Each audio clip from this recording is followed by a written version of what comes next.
Namah Shivaya. Last Sangha were speaking about the stanza 14 and 15. Yes, that will continue now.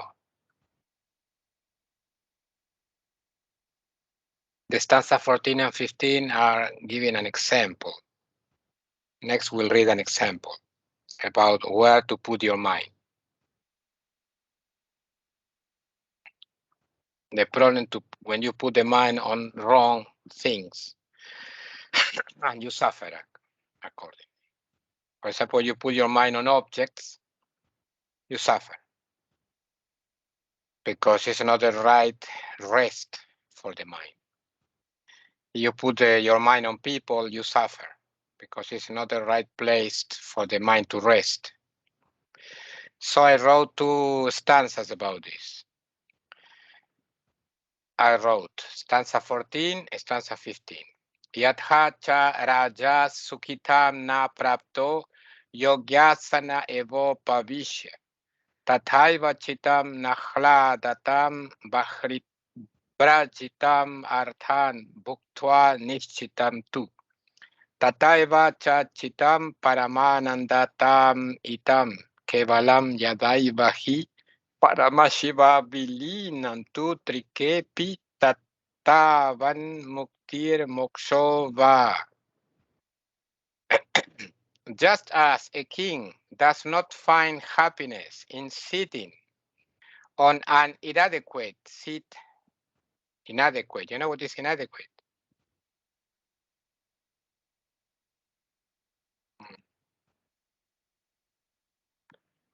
Inadequate, inadecuado. In Hungarian, nem megfelelő. In Russian, неадекватный. So I'm still sharing my screen. Well, I forgot. Now, I forgot stopping sharing.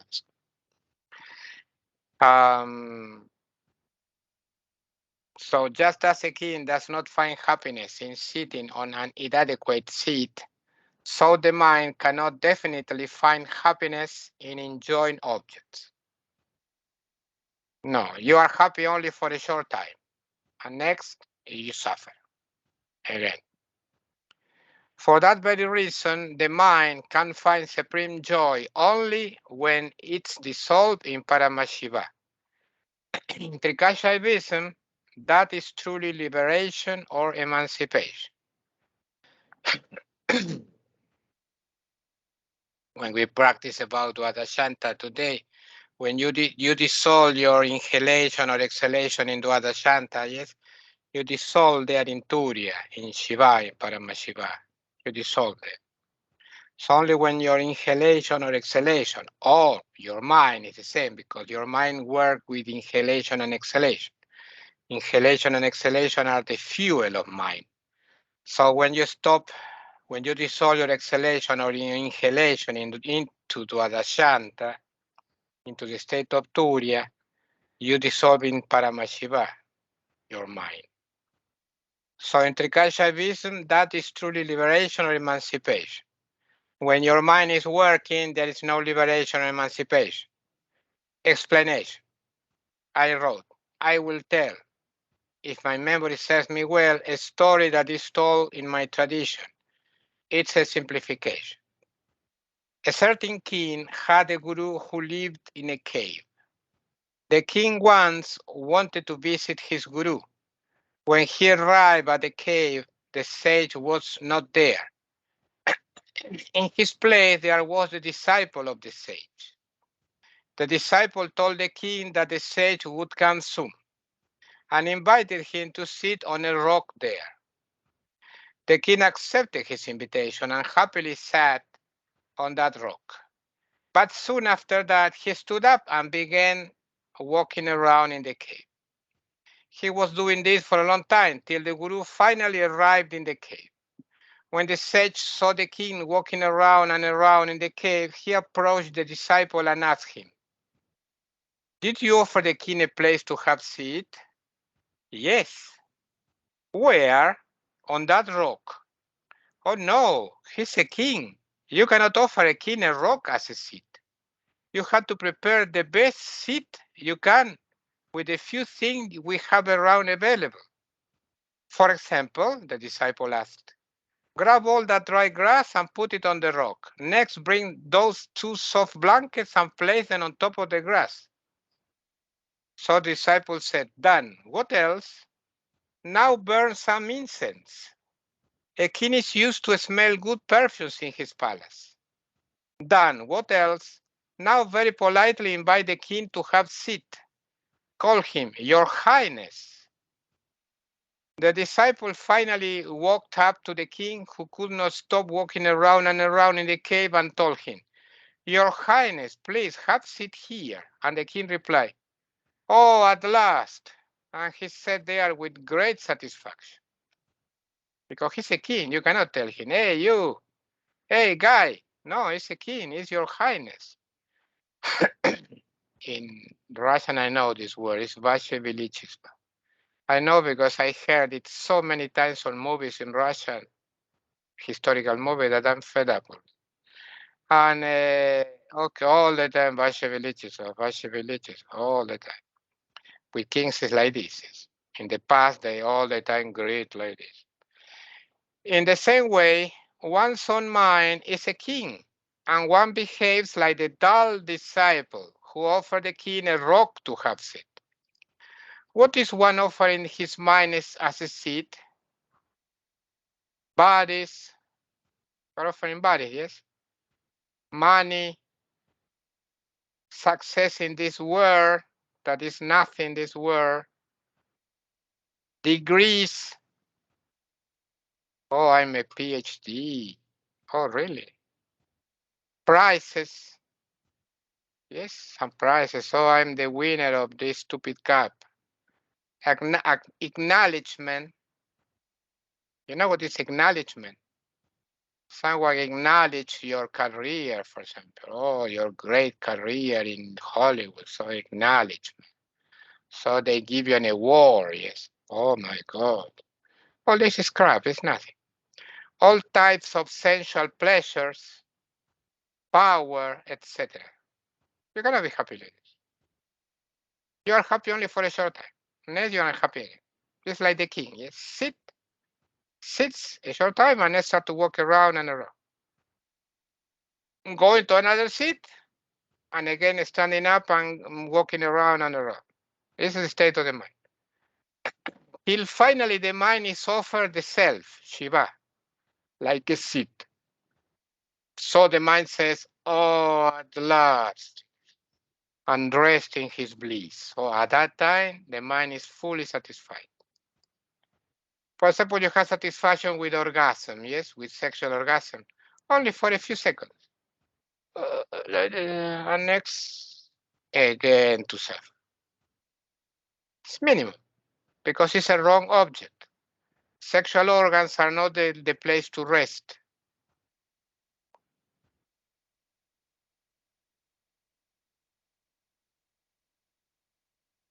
All in all, objects, well, all those objects are like rocks to one's mind. Hence the mind sits down there for a while and next it continues to wander again. And this process continues for, in general, the whole lifetime. No joke, yes, people are wandering for the whole lifetime. And they die like this, still desiring some other rock to sit on. Over and over again, one is offering his mind different seats, but all of them are not fit for it. Because the mind is Shakti. Shakti is the infinite. The mind is the power of God. It's infinite. And she can only have full satisfaction in her possessor, in Shaktiman, the possessor of Shakti. And who is the Shaktiman? Shiva, of course. And nothing else. You can try. You tried already, yes? For a long time. And you only receive crap. Nothing else. Suffering. There could be some panic because I said that Shiva is the real place of repose for the mind, while the aphorism 15 specifies that it really is Paramashiva, not Shiva. Well, Shiva and Paramashiva are one and the same self. The only difference lies in Shiva being only transcendent, while Paramashiva is both transcendent and immanent in all the universe. So Shiva is all the time transcendent and living in Tattva 1 in the first category. He's never affected by anything. He's never interested in anything. He's completely transcendental. You ask Shiva, why this suffering in this world, and he will tell you what world. He's not conscious of the world. What world you are speaking about? Like this constant question about God. Yes, why? If God is good, why is making people suffer? Yes, God will tell you. What people? What people are speaking about? Because he's transcendental. You have to ask Paramashiva, not Shiva, because Paramashiva is immanent. So he knows the world, he knows people. You have to ask him, not Shiva, transcendental.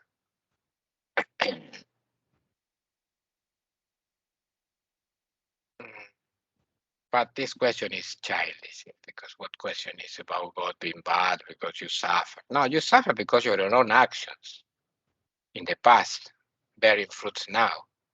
You don't remember, nothing else. Previous lives, your own past during your lifetime. You did a lot of bad actions, and you pay now for it. So this is yourself. But nobody wants to pay. Everybody wants to be like angels. No, no, you have to pay. So you suffer. It's not God responsible for this. It's your bad action. You put your finger in the fire, you burn your finger. It's very simple. It's not that the fire is bad or no, you are foolish putting your finger in the fire. So to ask question like this, to ask the Lord question like this is stupid. Yes, no yogi will do it. Yes, oh Lord, why you are making people suffer? What people? Oh, if the people are the Lord, so what are you speaking about? The Lord is suffering, Mister. Because even suffering is an illusion. You will realize in the future. It's an illusion. What is our greatest source of attachment?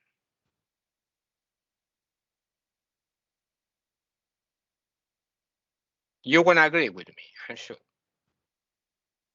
According to the sages, the greatest source of attachment is not my ideas, it's suffering. People are attached to suffering more than ever, more than anything else. All the time, all is negative, negative. Songs, for example, are negative. The woman abandoned me, negative, all the time attached to the suffering. I cannot live without you. You know the songs. Poetry in general is negative. It's all about suffering, about because people are attached the most to suffering. They suffer, but they increase suffering speaking about suffering all the time and attached to suffering. Tangos, for example, tangos in Argentine music is very negative. All the time about suffering, the guy abandoned by the woman cheated on me, and blah, blah, blah, all the time like this. Sadness. I'm speaking about music, it's not stupidity. It's about stupidity, no, stupidity. Blah, blah, blah, no, this real music with real lyrics. In general, it's negative. News are negative. People are attached to suffering in the news. Most of news are negative. You see news, yeah? All the time, the first position, a negative news with a horrible person there. They are not showing the best person to you. They're showing the most horrible person in the first position. All the time like this. And all the time following the activities of the most stupid people in the world. It's negative. You cannot elevate yourself following stupid people.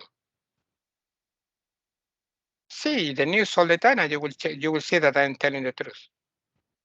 Who is in the first? How is primera plana? I don't know in English. Who is in primera plana?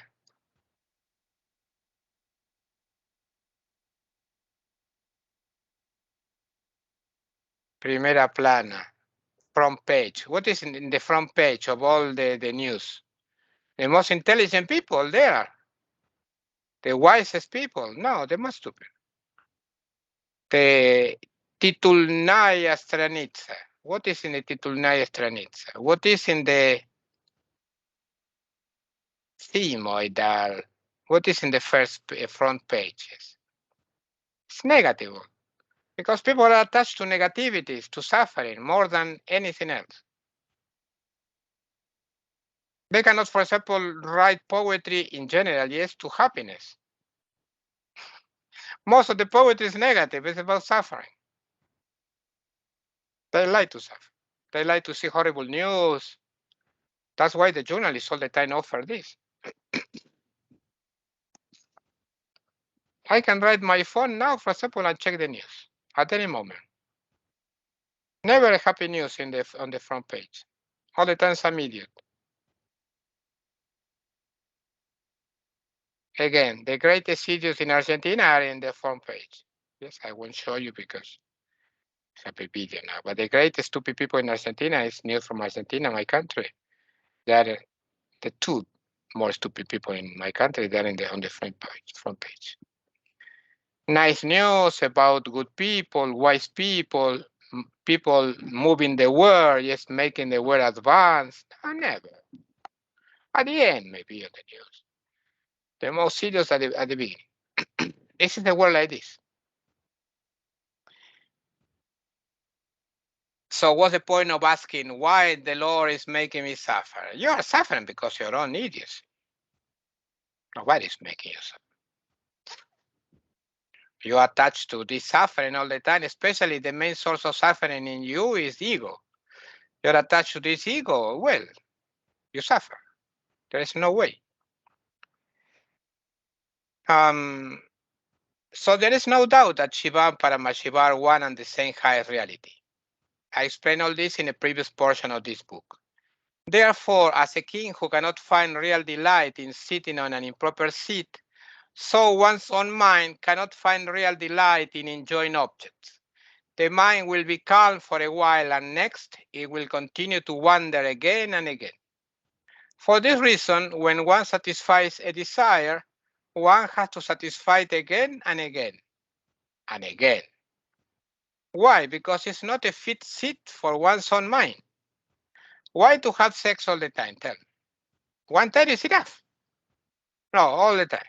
Because it's not right seat for the mind. But you will insist.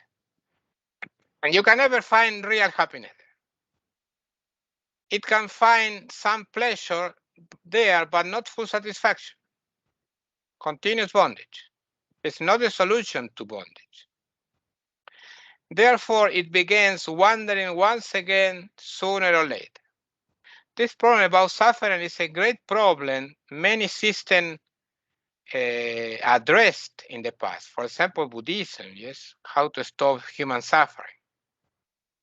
And they studied all this human suffering and the roots of human suffering. What's the root of human suffering is desire. It's only when one makes his mind rest in the self, in Shiva, that it can remain calm forever. When the mind is dissolved in Parabhairava, this is liberation. The process is like this.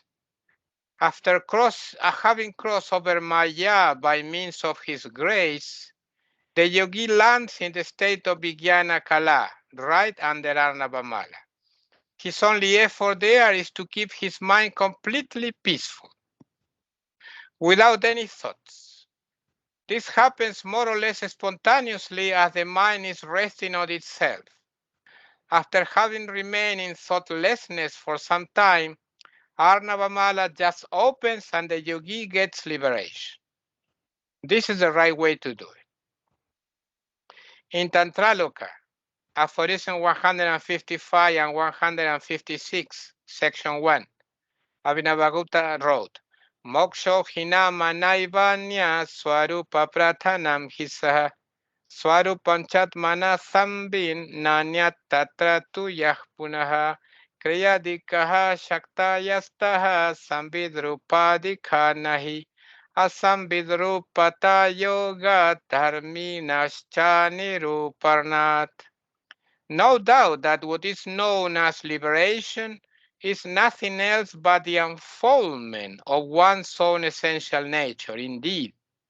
And one's own essential nature is nothing else but consciousness.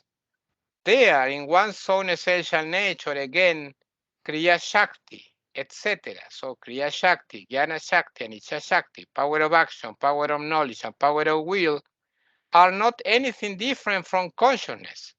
They are not something additional, because nothing can exist which is not consciousness. And because there is no definition of something or someone having qualities that is different, these qualities, this someone or something, from the qualities themselves. That is, the qualities and the one having those qualities are one and the same reality. So liberation is just the unfoldment of one's own essential nature, which is the Lord himself. When he reveals himself to you, this is liberation. He unfolds in front of you. And the Lord himself is consciousness. In consciousness, all the powers are one with consciousness for two reasons. First, because there is nothing that is not conscious. And second, because these powers are his qualities. And there is no way in which such qualities can be different from the one having those qualities. This is a concise and accurate definition of liberation according to Trika. Therefore, when, after some time in thoughtlessness, one's own essential nature, Paravairava, just unfolds, that is, when Arnavamala is opened by his grace, that which one experiences at that moment is liberation according to Venerable Trika. Opens. When Arnavamala opens, your mind recedes, gets back, abandons you like a ghost. Now your mind is strong, yes, in your brain there with the voice all the time. But when Anawala opens, your mind is dissolved, abandons you by itself. Additionally, in Tantraloka, Aphorism 232, Section 1, Abhinavagupta speaks a little about liberation. He said, Samya Gyanam cha muktyeka karanam swaparastitam yato hi kalpana matram swaparadi vibhutayaha. Right knowledge, the sole cause of liberation, resides in oneself or in another. What is this? In disciple or guru? Because the expansions known as oneself, another, etc., are merely imagination. So all these people here, yes, gather here to have this satsanga. It's an imagination that there is one and another. All of us are one with Paravairava, with consciousness. Even Raman. That is like a special invention. Look at him, so serious. And by right knowledge, Abhinavagutta means the knowledge that I am Paravairava. This is the right knowledge. This is the Shuddha Vikalpa. This is the pure thought. I am Paravairava. I am Shiva. I am Paramashiva. It's all the same. This is the real thought in you, the real knowledge.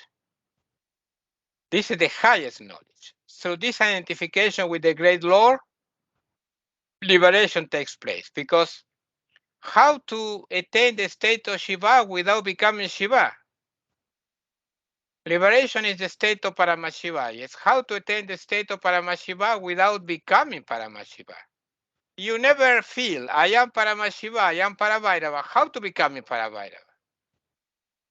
So when this thought appears in you, this I am Parabhairava, I am Paramashiva, so this is the pure thought. And you have to repeat only this to merge into him. And such a knowledge resides in disciple or guru.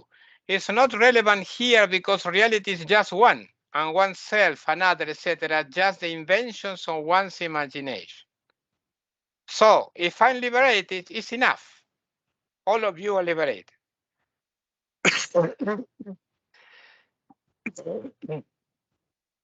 But you're not conscious of this. That's why my acharya told me,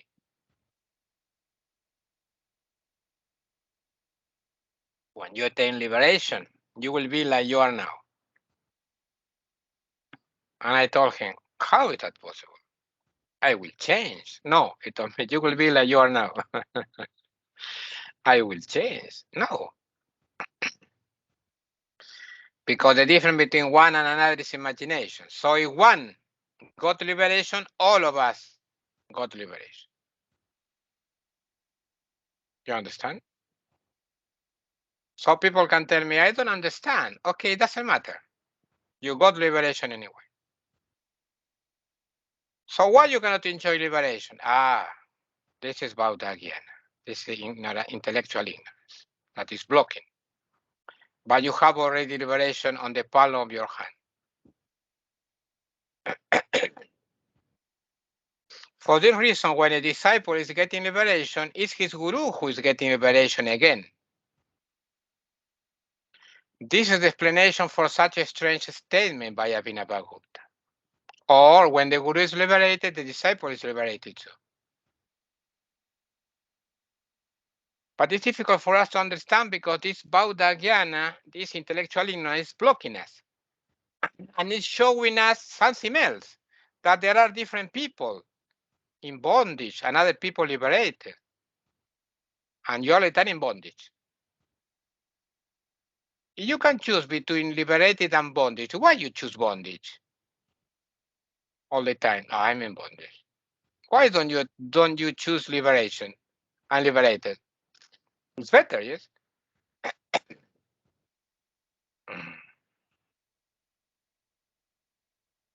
So great gurus, you go to them and they tell you, you're liberated. Why? Because I'm liberated. Go. And you have to leave. There's no technique. There is nothing. No practice. What practice? It's already done. So the meeting with the great guru liberated is already liberation. It's a part of the contacts. Different 7 contacts. Oh, it's a long story. I don't remember well because my memory is weak for that. I don't remember well all these long things. I don't remember. The first contact is between disciple and guru, next are the contacts between different sages. Okay, aphorism 16. Pikalpa samudayato nanta duhka maya bandho darshaya datmanam pikalpa nikhila nivriter ananta nirvriti maya mukti prabhavishyati. From the emergence of vikalpas, mental fluctuations, did appear bondage, full of infinite pain. From the total disappearance of vikalpas will appear liberation, full of infinite joy. So the trick is to remove vikalpas. In Spanakarika, section 3, stanzas 14 and 16, 14, 15 and 16, Vasugupta wrote, Paramrita rasapayas tasyaya pratyayodvavah tena swatantratameti sachatan matra gocharaha swarupa varane chasya shaktaya satatotitaha yatak shabdanubedhena navina pratyayodvavah seyam kriyatmika shakti shivasya pashuvartini Banda itri swamargasta gyata siddhyupapadika. He wrote, the rise of ideas which take place in that pashu or limited being implies the loss of the sap, of the supreme nectar of immortality. From that, such a conditioned being becomes dependent. That rise of ideas has its sphere of influence in Tanmatras, the subtle features of all things. The powers are constantly ready to conceal or veil the essential nature of this limited being, because there can be no rise of ideas without intermixture of words. This very power of Shakti or Shakti of Shiva, whose nature is activity, abides in the Pashu or conditioned being and binds him. However, when Shakti is known or realized as staying in the aforesaid Pashu, like the way towards one's own self, produces success. So you consider that Shakti is not a way to liberation, Shakti binds you. You consider that Shakti is a way to liberation, Shakti liberates you, frees you. This is Shaktopaya, the path of Shakti. To elucidate these three aphorisms, I will quote portions of the Kshamaraja's explanation about each of such stanzas. Kshamaraja comments on the aphorism 14 in his Spanda Nirnaya. He said, Tasya Pashorayah Pratyayanam Laukika Shastriya Vikalpanam Tadadi Bhasitanam Vinartha Gyananam Vikalpanam apyudvavah vina shagrata utpadah saparasyamritarasasya chidganasyananda prasarasya payo nirmajanam uditeshu bhinarteshu pratyayeshu chidbhumih stitapya parambrishya manatvad astiteva Lakshate tata eva muktam. Tena cha pratyayod bhavenayam swatantra meti tadvashah sampadyate. The rise of ideas, thoughts related to the word or to scriptures, as well as thoughts who are cognitions connected with different objects, perfumed by them by such ideas, this rise of ideas which take place in that pashu or limited being is something that appears and smacks of distraction. It's such rise of ideas, etc. Such rise of ideas, etc., implies the loss or immersion of the sap of the supreme nectar of immortality.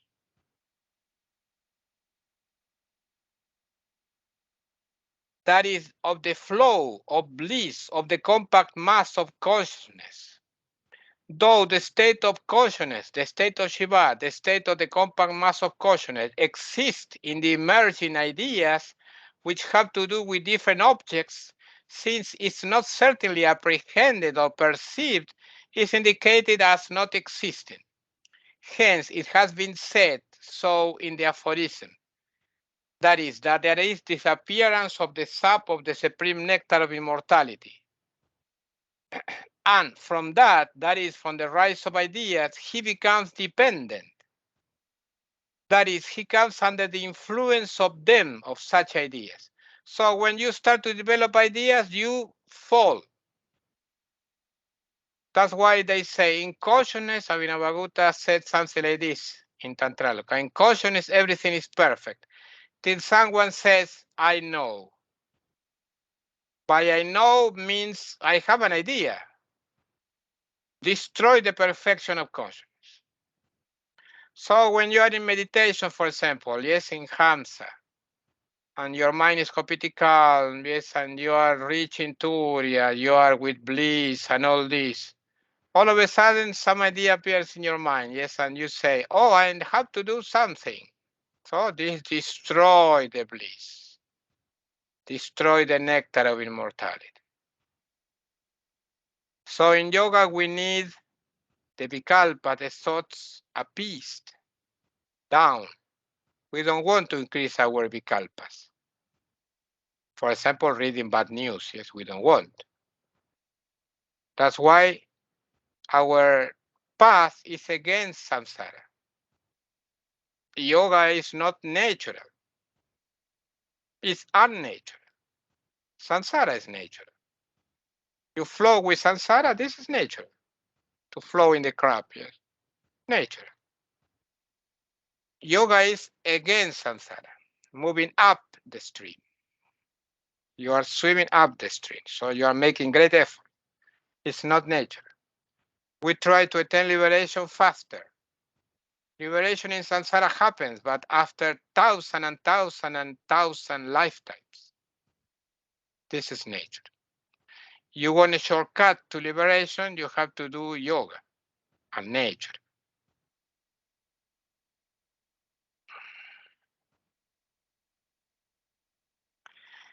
I explain now in the book.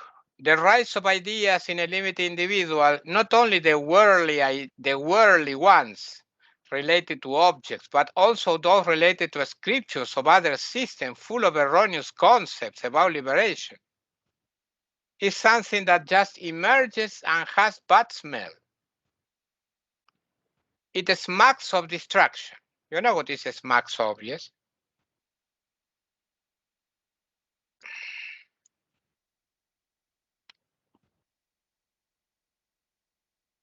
It smacks of distraction. Smell like something. Smell distraction, a smack of distraction. A smell has the smell of distraction, of annihilation, a distraction. Has this smell, a smacks of distraction. And distraction of what? Distraction of the inherent state of joy in oneself. So you are naturally joyful. You are born joyful. The supreme nectar of immortality, that is the innate delight of the inner self, is lost with these ideas. In other words, the whole flow of bliss coming from the compact mass of consciousness who is Parabhairava is lost. In its place, instead of this, one receives a network of never-ending thoughts. You live now with thoughts, yes, all the time. You receive this instead of the bliss of Paramashiva. It's not natural to live like this. It's natural in samsara, but it's not natural for you. However, when Kshamaraja speaks about loss, it's not because Parabhairava has gone elsewhere forever. Oh, we lost him. No, not at all. He remains present as a witness in you, as a witness to all that mass of ideas. And the mass of ideas itself is his own Shakti. Anyway, the limited individual cannot perceive this truth. One of his characteristics is his incapacity to realize that he is the Lord and that his mind is the power of the Lord. And as he cannot realize this bliss, it's as if it were non-existent. So, because he cannot realize this bliss, it's like bliss doesn't exist. Hence the use of the words lost, loss, etc. The rise of ideas has its sphere of action in Tanmatras, subtle elements, categories 27 to 31. They are the genetic features of all the gross objects.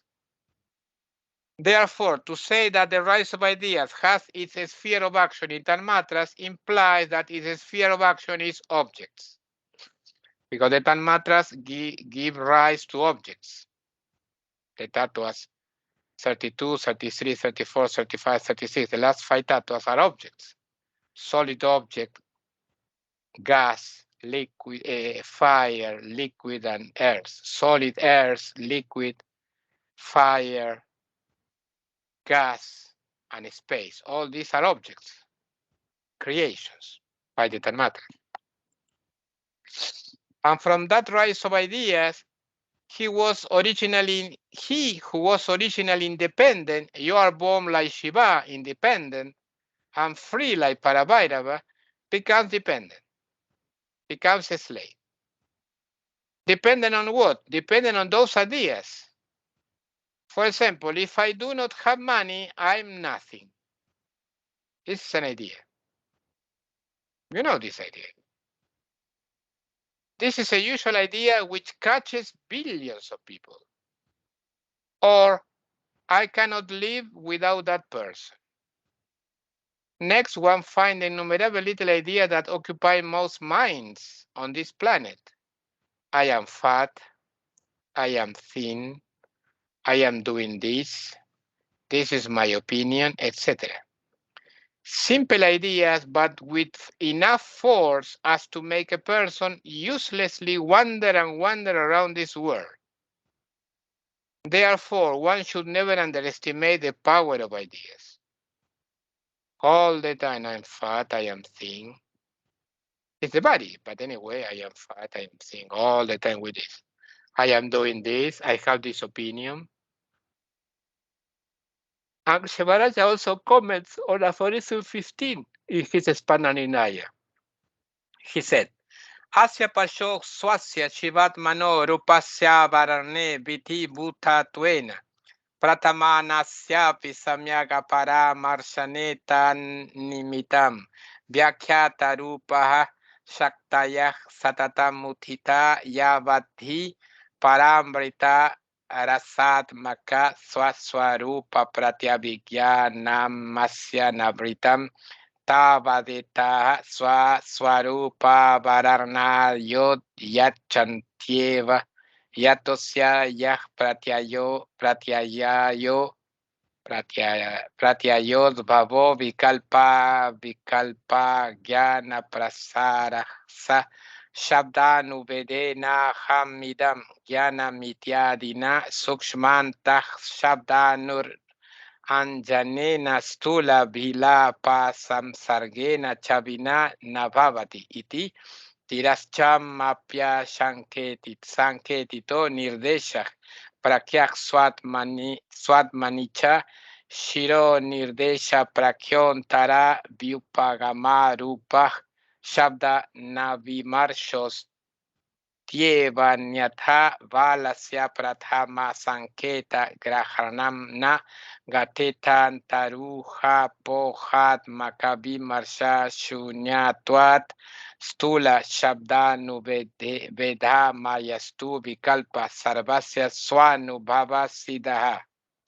He said the powers which have been already explained are constantly ready to conceal or veil the essential nature, that is Shiva, of this limited being. In other words, they are the instrumental cause of that, and they are not permitting him to correctly realize such essential nature which spreads or extends as a substratum of all. As long as there is no recognition in him that his own essential nature is the sap of the supreme nectar of immortality, so long these powers are ready to conceal or veil his own essential nature. Because in his case, in the case of the limited being, the rise of ideas, which is a flow of definite and indefinite cognitions, cannot take place without a tinge of subtle internal words and without the association with gross words, for example, I know this, etc. Thus, even in the case of animals, there is a clear non-conventional indication, and in oneself there is also the thinking power connected with sounds in the form of an internal agreement, becoming visible by the nod of the head. Otherwise, with reference to a child, the first apprehension, that is understanding of conventional gesture, would not be possible due to the absence of thinking power awareness relating to the inner consideration of pros and cons. Don't worry, now I will explain.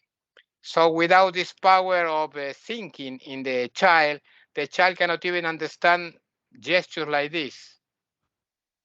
Yes?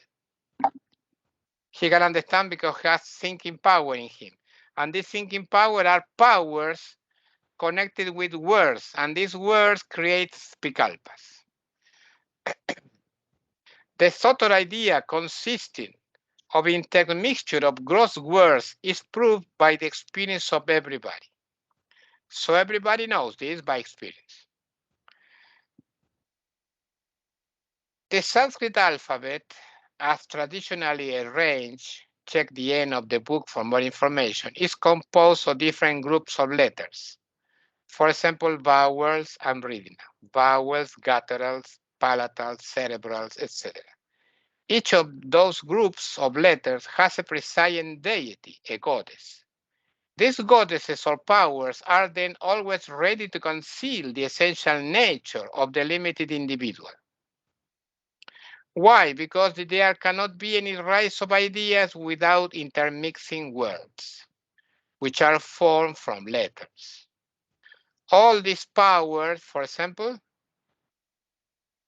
Brahmi, presiding over the vowels, Chamunda, all these powers, who are the presiding deities of the groups of letters, are always intent on, ready, on hiding one's own essential nature, Shivahood. However hard one may try, it's very difficult to exactly realize who one really is. This overwhelming difficulty is directly rooted in the constant work of such powers. It's extremely difficult to vanquish them. It's only due to his own grace that one will be able to defeat them in the end, which amounts to the achievement of liberation. But for him to bestow his full grace on oneself, he firstly needs to be pleased with oneself. Consequently, the whole problem is how to correctly please him. How to correctly please him. How to be a good disciple to please the Guru. Not only the human Guru, the Guru, the power of Shiva. This power creating liberation in you, producing liberation in you. The attitude to the human Guru is key here. That's why the one with devotion to the human Guru attain liberation faster. Because he's very pleased. Shiva is very pleased with disciples having devotion for the human Guru. I'm not forcing you obviously to have devotion for me, but it's fast way to do it if you have this devotion. If you don't have this devotion, it's the fast way not to do it. If you treat me like crap, obviously you won't get liberation. I'm completely sure. Yes? You cheat me, you do bad action with me, no, you won't get liberation. Because he's not pleased. He knows everything. You cannot cheat him. You can cheat me, Gabriel, but you cannot cheat him. Because he sees everything in you. He's a perceiver. He sees everything, inside and outside. So you cannot cheat him. So if you don't have devotion, if you have hatred toward me, yes, or something terrible, you won't get liberation. Very simple. Or at least not so fast. That's why when I have disciples cheaters or traitors or whatever, I have to dismiss them. I cannot be with people like this because no liberation for them. It's impossible. You're going to cheat the human Guru and at the same time pretend liberation. So demand liberation. It's impossible. And lies to the human Guru put an end to the relationship with disciples. You lie to your Guru is the end of your relationship. So it's better to be guilty for something you didn't do than to lie. If I ask you, for example, oh, what happened here, and you lie to me, this is the end of our relationship. These things are not pleasing Shiva. What is pleasing Shiva? And the first thing is to please the human Guru. This is pleasing Shiva. And so the human Guru cannot be angry with the disciple, and at the same time, the Shiva very happy with the disciple. That's not happening. No, there is synchronization between Shiva and the human Guru. So if I'm not happy, for example, with this woman all the time in bondage, what's the name? daughter all the time in bondage with the job. Yes, so I'm not happy with her. So she cannot get liberation. Shiva cannot be happy with her. She cannot understand yet that it's bondage. So you can do something else. It's like this. Even during the day on initiation, you are in bondage. What to do with you? So you love bondage more than the Shiva, more than the human guru? No, no liberation for you. But you love bondage. You can tell me I don't love bondage. Yes, you love bondage because you intensify solitary kalpas in you. You love bondage. So you have to abandon bondage. That's why when Jesus Christ said to people, they don't know what they are doing. It's this. They are loving bondage. They are loving this state of crap. They are embracing what is bad for you. Don't embrace what is bad for you.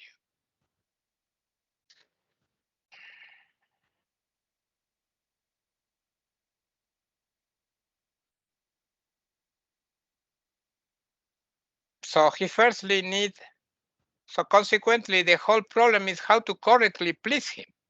There is only one way to do it according to my experience, to devote one's whole life to him. It's not a cheap attainment indeed.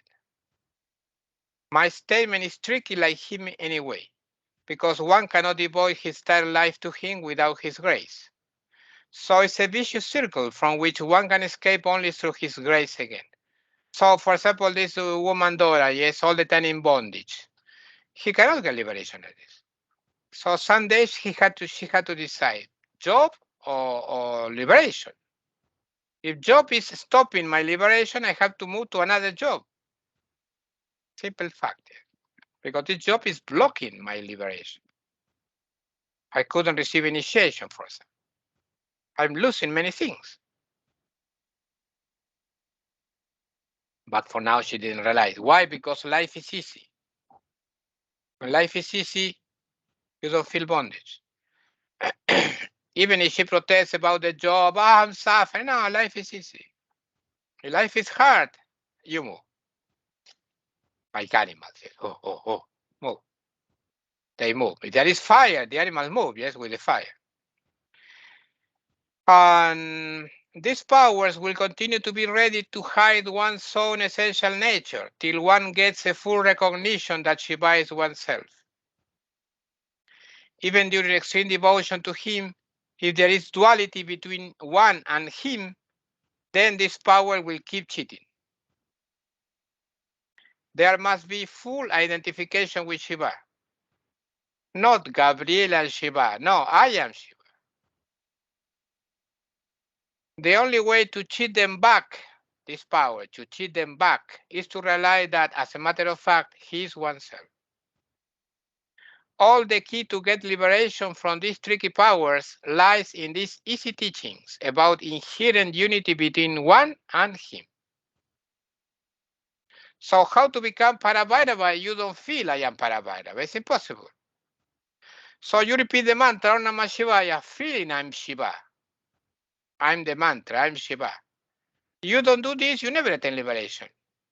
How to become identified without become identified with Shiva. And this rise of ideas cannot happen without intermixing subtle and gross words. The former are always internal and the latter are always external. This even occurs in animals, in which there are non-conventional indications, because the animals don't have conventions, yes, like humans, to create some alphabet or some language. It's non-conventional. It's natural in them. Conventional indications are created through language. For instance, 10 numbers are the basis to express quantities of something. It's a convention. 1, 2, 3, 4, 5, 6, 7, 8, 9, 0. 10 numbers create the rest of numbers. This is a convention between humans. But animals, they don't have this convention. So all their language is non-conventional. But every sort of animal has its special set of sounds, only understood by the animals belonging to that specific species. However, all these sounds could not be understood without the presence of the power of letters inside the animal. When the cat says meow, he's using the M, E, me, meow, meow. So he knows the letters. The power of letters, Matrika, is in him. You know this guy, yes? You have this guy. He's sleeping there. This guy. See the body there. Meow, meow. When he fears. He knows, he has the power of letter inside him, Matrika. That's why he knows, for example, when I'm angry, I emit sounds, so they move, yes? So the powers of letter Matrika is everywhere. Shakti is everywhere. If this is like this with animals, it's all the more so with human beings. The little child can understand simple gestures on the faces of his parents because of the presence of this thinking power based on intermixture of words. Next, the child will learn how to create words on his own. Nevertheless, all this would be impossible without the previous support of the power of letters inside. This topic does not need to be explained anymore because it's very easy to understand. It can be constantly perceived by oneself in oneself, if you will excuse the repetition. Now the whole commentary by Kshamaraja on the aphorism 16 in the third section of Spandakarikas. Seti shlokatraya nirnita twadiyamiti prameya paryantena ruperna spuranti swaswa bhava rupasya chidatmana shivasya sambandini spanda tatvatmika para bhatari kaiva vishwa vaichitriada vastiti karitvat kriya shakti pranirnita drisha shiva eva Grihita Pashu Bhumike Vartamana Prana Puryashtaka Rupa Mamum